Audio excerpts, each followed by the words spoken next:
Jesus stated clearly that the new order would permanently be established upon the ashes of the old. The disciples were inquisitive by asking Jesus, "When will these things be, and what will be the sign of your coming and the end of this age?"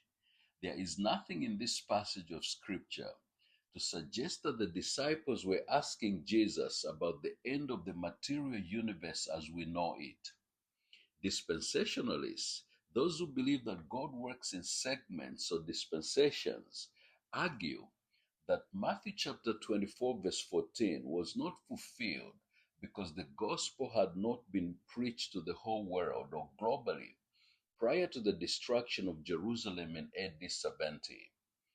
They maintain that the specifics of Matthew chapter 24, verse 14 are yet to be fulfilled because the whole world means the entire globe as we know it today, and all the nations means all the nations that are in existence today.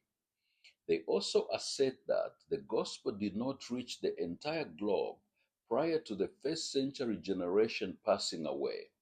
Therefore, the passage in Matthew chapter 24, verse 14 awaits a future fulfillment. From the onset, this is in contradiction to what the apostles said in that same time frame, that the gospel had reached the whole world.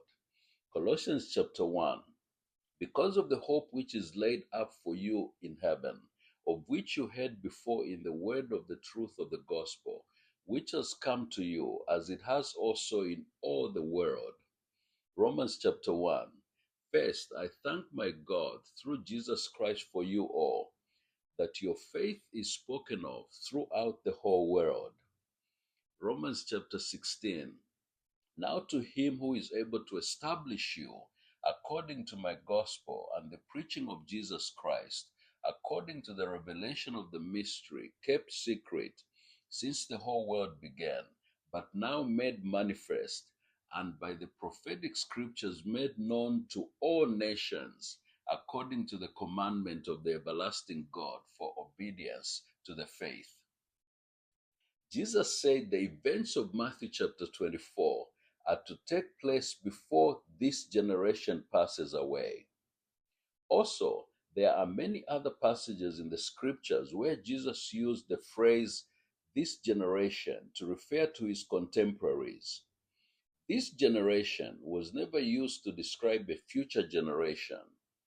The English phrase "the whole world" in Matthew chapter 24, verse 14 is based on the Greek word oikomene, which is best translated as inhabited earth.